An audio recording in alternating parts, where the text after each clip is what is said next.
Yes, we do need help. But what kind of help do we need? We need really to learn. We need to scream after this revolution of January 25 that the world right now is willing to hear us, willing to listen to us. What do we need to scream about? Education. When I say education, it's not school education.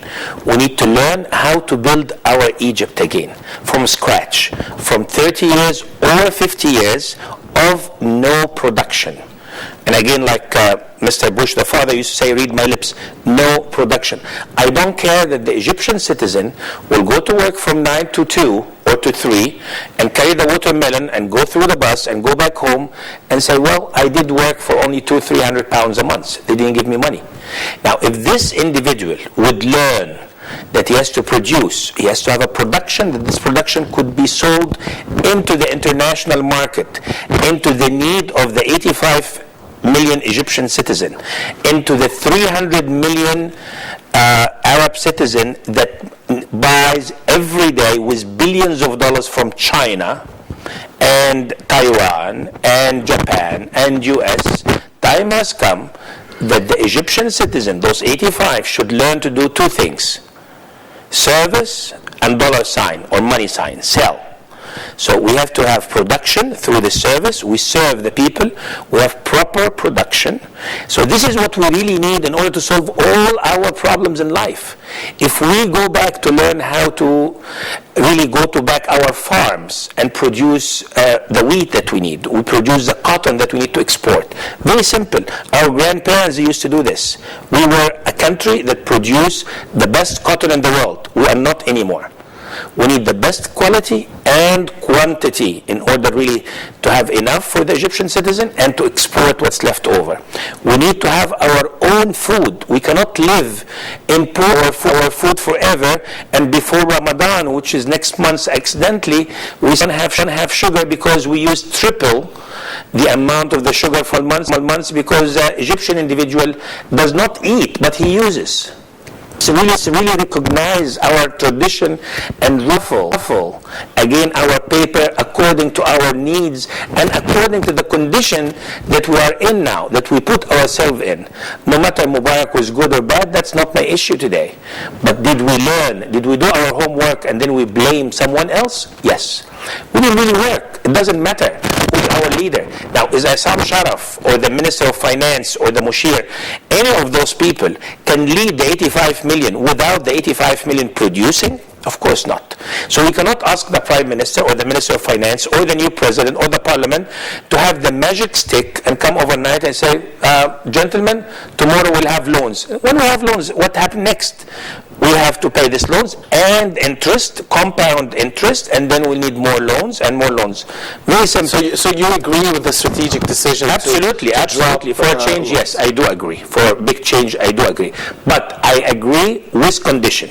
I agree with screaming to the world. And when I say the world, I say United States, I say the European Union, I say the United Nations, I say the Security Council, I say the whole world. Time has come that we need the help of the world to invite investors. Now, this is very important to learn in July 2011. Investors, gentlemen and ladies, does not mean money. Investor mean guys who give me jobs. Investor mean guys who makes money. Now, what do we have assets in Egypt that we are not recognizing at all? What's our assets? We have land. We live only on 6% of the size of Egypt. And we have the best thing that God gave anyone, the human power. So we have 85 million. Half of them can be really transferred from unemployed to producing. They don't have to produce to us. They can produce to the international world. Now, if we invite investor today, he can remove his factory. So that's not money, not cash. If his factory is out of business or not in full power, I would like to bring him to Egypt and give him the hotbed. And I would like to explain what's hotbed. I get the sense you're talking about the need of a mega national project. Absolutely. At this stage. And again, mega and small, because the mega could, and I would give a very simple example. The land we give to Dushka. Now, Dushka, for a big example, and I'm asking the country, I'm asking the Prime Minister and the Minister of Investment, we need a committee to tell us, is Dushka a good product to really invest more time and effort? I'm not talking about money. Or Toshka is a dead project. So if it is good project, let's go for it. We heard about 3 different prime ministers, each one saying controversial thing against each other. So time has come that the Egyptians should learn everything, transparency. So if Toshka is a good project, and we give, for example, I'll give to the Saudi guy, I will not mention the name, 100,000 acre. Now, my condition as an Egyptian citizen, I'm not asking him for money. I'm asking him for jobs. For each acre, he will hire 10 people. So that's 1 million job. That's a 5 million citizen, average 5 people per family, are eating from this project. 5 years grace period to have production. Half of this production to the Egyptian and have to be export, and he will pay taxes to the government. 20 years, if this project will boom, we need another 5 different countries to invest like him, or individual, or huge company. Now, when we have mega project, that's very good, but we need small project. We need entrepreneur to learn and to teach the Egyptian that you can have your own project and hire 5 people and get bigger and bigger, and we help you. Now, the prescription, what do we need for this? We need an international insurance company to give security to this investor. When he brings his factory and his know-how, we can allow him to re-export again his product in order to make money in his country. I'm not talking about tourism only. I'm talking about factories. I'm talking about farms. I'm talking about tourism. I'm talking about trade. I'm talking about cars. Time has come that Egypt should be the main source for the Middle East production.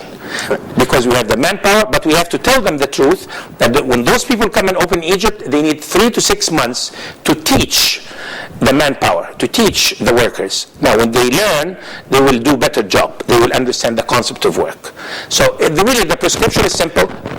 To answer your question, do we need loans? No, we don't need loans. But we need to learn how to build our Egypt from scratch. All right. Long answer, I'm sorry, but it's needed. Thank you. We will continue our discussion with Dr. Ashmawi, dear viewers, after watching this report by our own Sally Lamloum on the modified Egyptian budget for the fiscal year 2011-2012. Stay with us.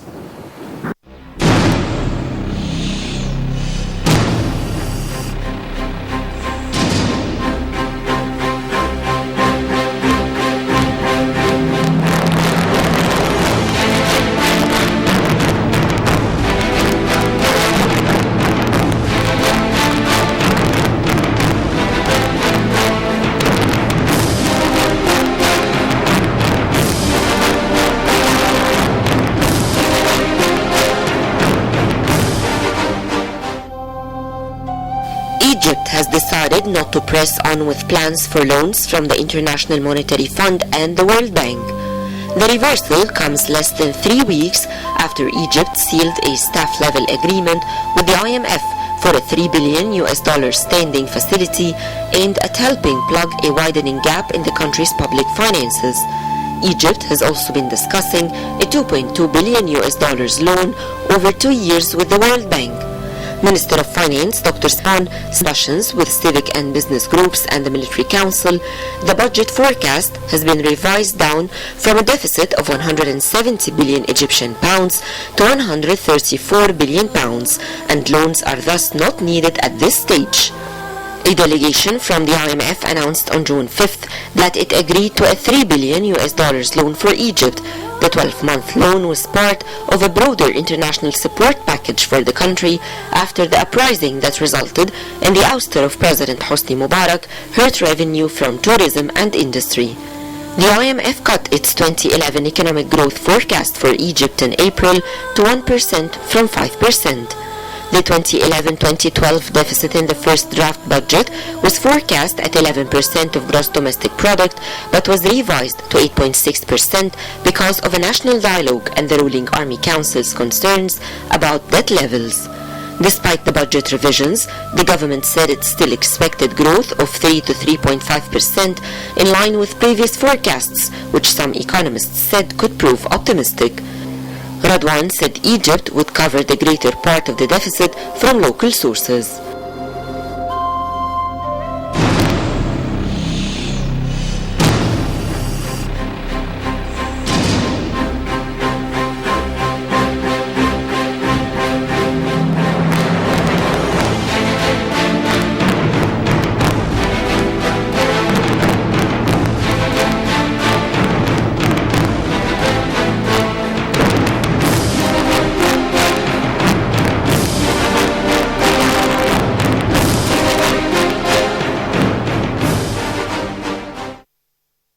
Thank you, Sally. We're back here live in the studio.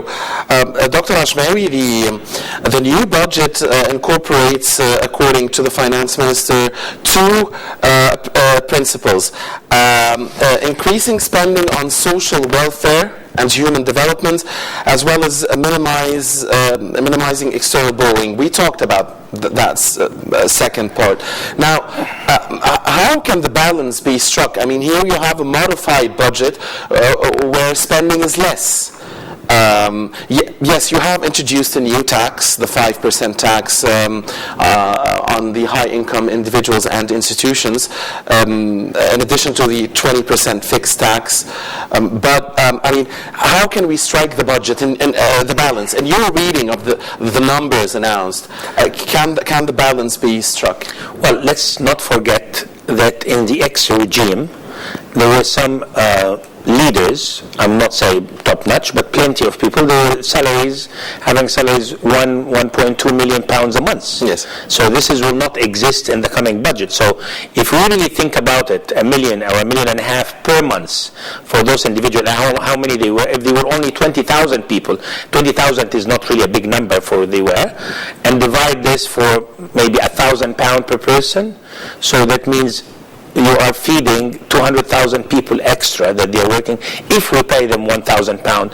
And we're saying that the minimum wage will be gradually going from 300 up to 700 or 1,200 within 2-3 years. That's already 700, isn't it? 700. So right. If we talk about 700, so those people who are really getting their salaries and the income of the Suez Canal and the income of tourism and the income that we didn't know where it was going, because they had plenty of unknown and underlying unknown budget coming from foreign services that Egypt produced, and all the income of the embassies abroad by giving visas and all the taxes and all the exports and all the taxes of the cars and the customs money. We didn't know really where this is going, and then we have a budget. They say this is secretive budget and this is a parliament budget and this is a shura budget. So you're basically saying that tackling the corrupt items or the corrupt elements of the let's take the Egyptian mother, take the home of the Egyptian lady.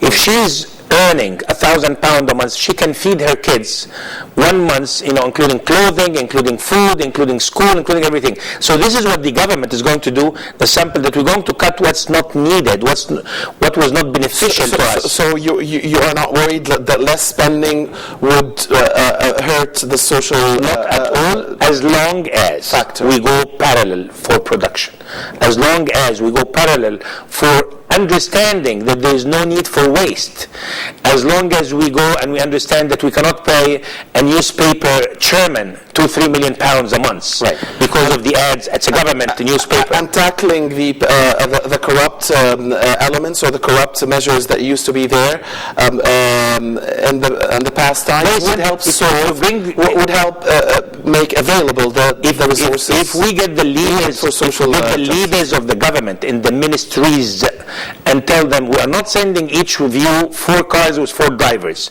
for your house and for your wife and for your kids, and we'll give you £200-300 and use your own car, £1,000 use your car. We'll save the cars, the gas, the driver, the maintenance, all the above. I'm talking about really big corruption. It was in the government. Those fancy offices. I visited many ministers. Believe me, the White House is not lavish as many ministers in Egypt. Here they do have huge offices, huge assistants, budget for supervisors. The ex-minister of investment, he had 5 or 10 supervisors. Each one is making £200,000-300,000 a month. Dr. Ashmawi, waste. Let's recognize what we used to waste and be conservative and understand that we're going through a very critical time, and this critical time should be really teamed up to understand how to save money for the country, how to build the country again. All right. With us now over the phone is Dr. Professor Doha Abdelaziz, Professor of Economics at the Abdelhamid, Dr. Doha Abdelhamid, Professor of Economics at the AUC. Thank you very much, Dr. Doha, for being with us. It's a